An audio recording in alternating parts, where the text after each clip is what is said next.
Tim. Thanks, guys. Tim, alcoholic. Yeah. We are on page 89, chapter 7, working with others. Step 12, the only step with a full chapter dedicated to it. Guess it's important. Practical experience shows that nothing will so much ensure immunity from drinking as intensive work with other alcoholics. It works when other activities fail. I underline that twice. This is our 12th suggestion. Carry this message to other alcoholics. You can help when no one else can. You can secure their confidence when others fail. Remember, they are very ill. Life will take on new meaning. To watch people recover, to see them help others, to watch loneliness vanish, to see a fellowship grow up about you, to have a host of friends. This is an experience you must not miss. We know you will not want to miss it. Frequent contact with newcomers and with each other is the bright spot of our lives. Perhaps you are not acquainted with any drinkers who want to recover. You can easily find some by asking a few doctors, ministers, priests, or hospitals. And again, this is from 1939, so we have a lot of other options, such as the meeting you're sitting in, everybody who's here right now. But also other options as far as detoxes and rehabs and the like. They will be only too glad to assist you. Don't start out as an evangelist or reformer. That was a suggestion from Dr. Silkworth to Bill. Bill had all of the information, and before he met Dr. Bob, he failed repeatedly. Why did he fail repeatedly? His opinion was that he started out with the white light experience and telling them about the white light experience. And it makes a point about that here. So Silkworth said to him, start out with the medical aspect of the disease and lead up to your spiritual experience. Unfortunately, a lot of prejudice exists. You will be handicapped if you arouse it. Ministers and doctors are competent, and you can learn much from them if you wish. But it happens that because of your own drinking experience, you can be uniquely useful to other alcoholics. So one alcoholic to another alcoholic there's nothing trumps that. So cooperate, never criticize. To be helpful is our only aim. When you discover a prospect, and of course, we don't use the word sponsor in the first 164 pages. This wasn't a term that was used yet. Let's see what words they did use to describe a sponsee, right? When you discover a prospect for Alcoholics Anonymous, find out all you can about him. If he does not want to stop drinking, don't waste time trying to persuade him. You may spoil a later opportunity. This advice is given for his family also. They should be patient, realizing they are dealing with a sick person. If there is any indication that he wants to stop, now remember, we say this in the rooms all the time. AA is not for those who need it, it's for those who want it. But I'd add on, and do it. It's a verb. You just don't discuss that you want it. You have to prove that you want it. If there is any indication that he wants to stop, have a good talk with the person most interested in him, usually his wife. Get an idea of his behavior, his problems, his background, the seriousness of his condition, and his religious leanings. You need this information to put yourself in his place, to see how you would like him to approach you if the tables were turned. Sometimes it is wise to wait till he goes on a binge. The family may object to this, but unless he is in a dangerous physical condition, it is better to risk it. Don't deal with him when he is very drunk, unless he is ugly and the family needs your help. Wait for the end of the spree, or at least a lucid interval. Then let his family or a friend ask him if he wants to quit for good, and if he would go to any extreme to do so. If he says yes, then his attention should be drawn to you as a person who has recovered. Recovered from what? There you go. Hopeless state of mind and body. You should be described to him as one of a fellowship who, I underline this, as part of their own recovery, try to help others, and who will be glad to talk to him if he cares to see you. So that's another conversation that we sometimes have about Bill. Bill has all the same amount of information pre-Dr. Bob that was necessary to get with Dr. Bob and have his first success. But he always started out as saving them from the perspective he was going to grab them off the bar stool and save them. That's the wrong place to start. You start from, as part of our own recovery, I've come to talk to you about it. Completely different perspective. He's pacing the Mayflower Hotel. He's getting antsy. He hears the bar at the end of the lobby, and he's thinking, I'm going to go in there, and I'm just going to get a ginger ale, and I'm going to strike up a conversation and just have some companionship for the night. And it comes to him, I better call another alcoholic. And that's when he ends up calling Reverend Tunks, who hooks him up with Henrietta Seiberling, who then hooks him up with Dr. Bob. He was going to Dr. Bob to help himself. Different perspective. First time successful with the same information. If he does not want to see you, never force yourself upon him. Neither should the family hysterically plead with him to do anything, nor should they tell him much about you. They should wait for the end of his next drinking bout. You might place this book where he can see it in the interval. Here, no specific rule can be given.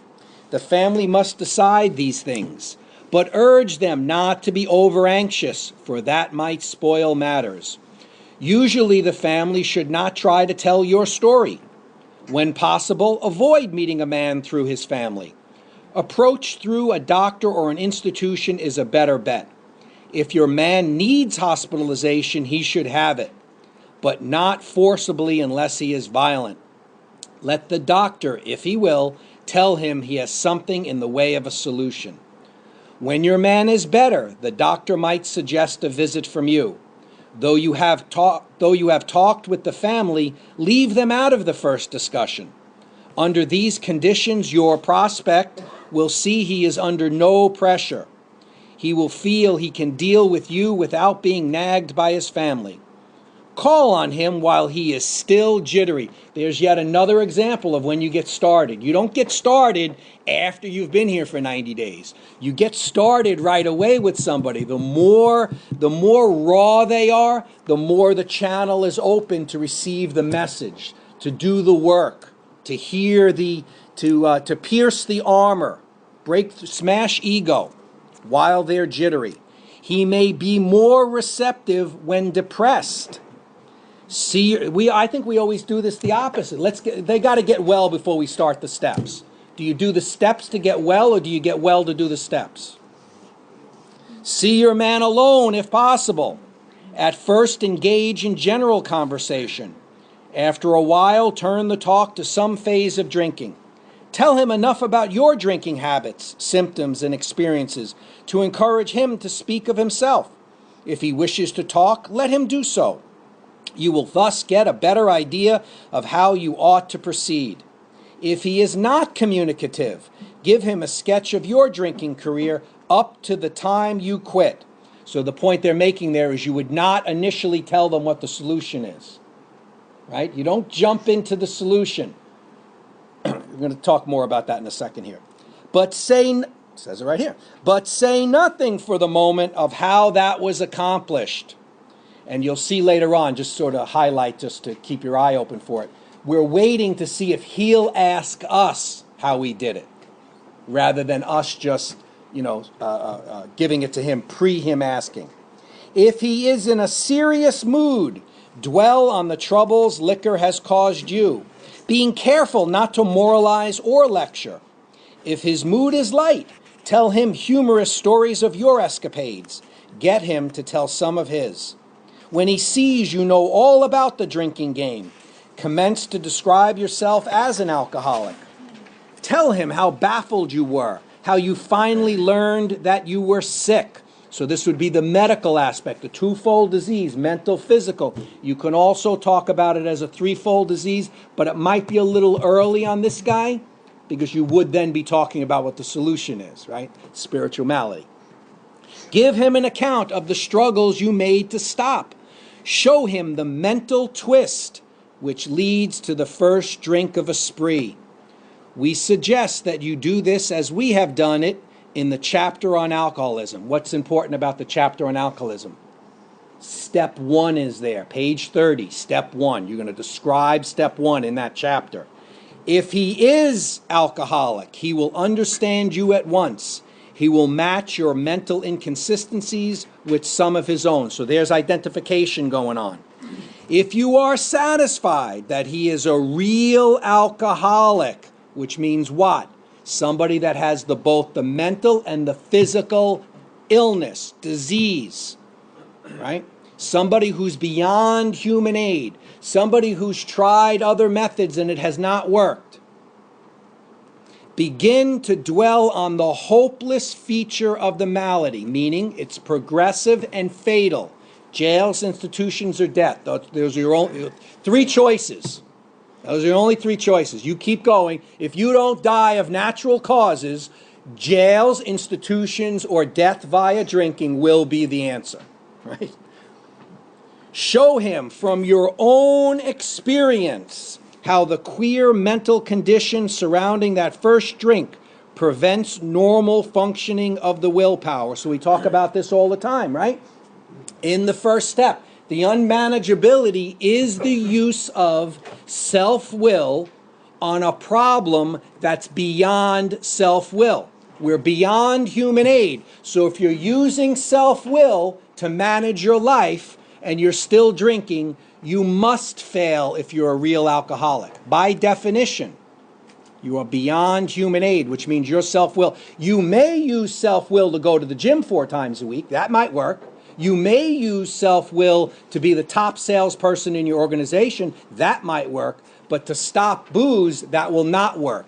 If it did work, if you were able to stop, and then more importantly, stay stopped and not be a miserable SOB, then you were not a real alcoholic. You stopped on your own, right? Without the solution. If you're able to stop and stay stopped on your own, you're not a real alcoholic. Very important definition. Don't, at this stage, refer to this book unless he has seen it and wishes to discuss it. And be careful not to brand him as an alcoholic. Let him draw his own conclusion. If he sticks to the idea that he can still control his drinking, tell him that possibly he can, if he is not too alcoholic. I underline this. But insist that if he is severely afflicted, there may be little chance he can recover by himself. So even if he agrees that I got this allergy thing about the booze, I put 1 drink in my mouth and I know I'm going to finish that drunk. So I'm just not going to put any booze in my mouth. Well, you're forgetting the mental obsession that's going to come up at some point. 10 years down the road, 20 years. I've been hanging around with some guys recently. Every single one of them went out with double-digit sobriety. Every single one of them. They all forgot to do what we learned to do in the first 90 days. You know, less meetings, coaching soccer, no more commitments. You know, spouse told me not to go out on Wednesdays and Thursdays anymore, so now I don't. But I have a resentment over it. You know, you can play it over and over again. And I love the thing, you go to an anniversary, did I do this one? You go to the anniversary meeting and the person celebrates, they go 1 year, 2 year, 3 year, 5 year, 7 year, 9 years, 11 years. Next guy celebrates has 28. All the guys in the middle, some of them may not be drinking, but they're not here. If they're not here, they're not doing step 12 and miss the whole point. Oh yeah, but I'm practicing the principles in all my affairs. You're not working with other alcoholics, that's the first part of the step. That trumps the second part of the step. Continue to speak of alcoholism as an illness, a fatal malady, meaning death. talk about the conditions of mind and body which accompany it. So you just bring him into the doctor's opinion. Can keep his attention focused mainly on your personal experience. Explain that many are doomed who never realize their predicament. Doctors are rightly loath meaning reluctant. Doctors are rightly loath to tell alcoholic patients the whole story unless it will serve some good purpose. So they're typically, in 1939, they would not give you all the facts because they didn't have a solution. Why am I going to bring up I'm going to bring up this whole topic and then you say, okay, what should I do about it? I don't know. Right? But now look, they're talking to us now. But you may talk to them about the hopelessness of alcoholism because you offer a solution. You will soon have your friend admitting he has many, if not all, of the traits of the alcoholic. If his own doctor is willing to tell him that he is an alcoholic, so much the better. Even though your protege may not have entirely admitted his condition, he has become very curious to know how you got well. So he has not entirely admitted his condition, meaning he has not taken step one completely. But he's very interested in what the hell's going on here. Why are you sober? Let him ask you that question if he will. Tell him exactly what happened to you, italicized. Stress the spiritual feature freely because now you're giving him the solution. If the man be an agnostic or atheist, make it emphatic that he does not have to agree with your conception of God. He can choose any conception he likes, provided it makes sense to him. The main thing is that he be willing to believe in a power greater than himself, and that he live by spiritual principles. So that encompasses steps 2 and 3. He didn't fully take 1 yet, is saying there in the first line, but they're talking about the willingness, the open-mindedness to accept 2 and 3. When dealing with such a person, you had better use everyday language to describe spiritual principles. There is no use arousing any prejudice he may have against certain theological terms and conceptions about which he may already be confused. Don't raise such issues, no matter what your own convictions are. Your prospect may belong to a religious denomination. His religious education and training may be far superior to yours. In that case, he is going to wonder how you can add anything to what he already knows. But he will be curious to learn why his own convictions have not worked and why yours seem to work so well. He may be an example of the truth that faith alone is insufficient. Important. To be vital, to have any value, faith must be accompanied by self-sacrifice and unselfish constructive action. So this is the difference. Some people say in a meeting, yeah, I know you have faith, but do you trust in your higher power? So that's where we're making the differentiation between steps 1, 2, and 3. It's talking about belief in, faith in a higher power. Steps 4 through 9 are all action steps, things you do. That's trust, that's dependence, that's verb. That you're proving that you believe in a higher power, right? Completely different thing. It's not vital if you stay in 1, 2, and 3. It only becomes vital when you do self-sacrifice and unselfish constructive action, which then would include living in 10 and 11 and rinse and repeat on 12 like you can't believe. All of that, first 11 steps, is to do good 12-step work. Get in the game, unblock yourself from the higher power, and do work. Let him see that you are not there to instruct him in religion. Admit that he probably knows more about it than you do. But call to his attention the fact that, however deep his faith and knowledge, he could not have applied it or he would not drink. There's the proof that he didn't. Everything that he's learned at his religious organization is probably 100% correct, but he's not put it into action. It's not vital. He'll discuss it with you, but he's not doing anything about it. Perhaps your story will help him see that he has failed to practice the very precepts he knows so well. We represent no particular faith or denomination. We are dealing only with general principles common to most denominations. Outline the program of action, the 12 steps, explaining how you made a self-appraisal, how you straightened out your past. So self-appraisal will be step 4, and 5, how you straightened out your past, which would be 8 and 9, and why you are now endeavoring to be helpful to him. Step 12. It is important for him, underline 3 times, it is important for him to realize that your attempt to pass this on to him plays a vital part in your own recovery. Actually, he may be helping you more than you are helping him. Make it plain he is under no obligation to you, that you hope only that he will try to help other alcoholics when he escapes his own difficulties. Suggest how important it is that he place the welfare of other people ahead of his own.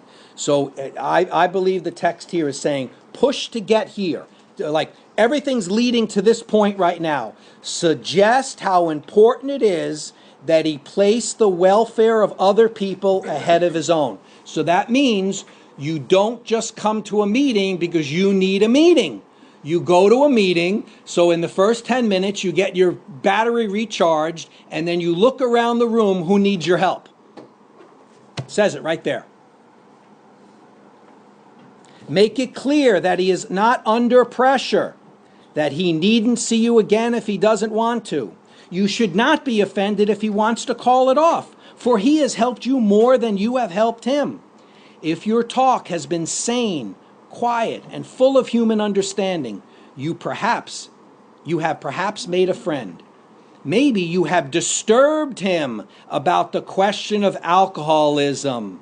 This is all to the good. The more hopeless he feels, the better. This is a common theme we see every 7 pages.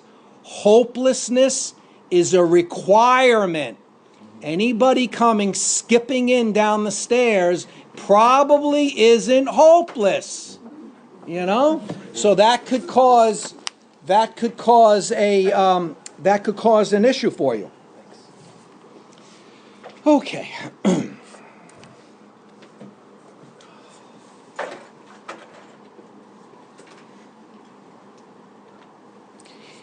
He will be more likely to follow your suggestions. Here's another reference to sponsee. Your candidate may give reasons why he need not follow all the program. He may rebel at the thought of a drastic house cleaning which requires discussion with other people. Do not contradict such views. Tell him you once felt as he does, but you doubt whether you would have made much progress had you not taken action. On your first visit, tell him about the Fellowship of Alcoholics Anonymous. If he shows interest, lend him a copy of this book. So that's a reference there of now you're telling him about the meetings, right? This is where there'd be camaraderie, right? Not an absolute necessity. Is the big book a necessity? No. The big book only points you to that. First 100, what big book did they look at? None. It was that. In fact, before the big book, it was 6 steps. And the 6 steps can be found on page 263. If he shows interest, lend him a copy of this book. Yeah, sometimes I get off on that tangent because some people think that, you know, each word, or like we have a little fun with some of the interpretation of various things. If you get it, get it as a whole, you can push this to the side if you know how to take somebody through that. That's that. This is to instruct you on that. I think it's an important distinction. Unless your friend wants to talk further about himself, do not wear out your welcome. So we saw a bunch of references there: friend, protege, candidate. What's a couple of others that they used? Prospect. Not in here. Pigeon. Everybody know that one? Pigeon. They use in OA. Some OA groups still use baby, but that Dr. Bob used that. Baby. I don't think it'll go over big here, right? Give him a chance to think it over. If you do stay, let him steer the conversation in any direction he likes. Sometimes a new man is anxious to proceed at once, and you may be tempted to let him do so. This is sometimes, underlined, not always, this is sometimes a mistake. If he has trouble later, he is likely to say you rushed him. When did most of our pioneers at least do most of the step work? In detox. And detox was 5 days. There are many rehabs now where you come out where you've gotten up to the 5th step. A lot of 12-step rehabs, you leave having done your 5th step. You will be most successful with alcoholics if you do not exhibit any passion for crusade or reform. Never talk down to an alcoholic from any moral or spiritual hilltop.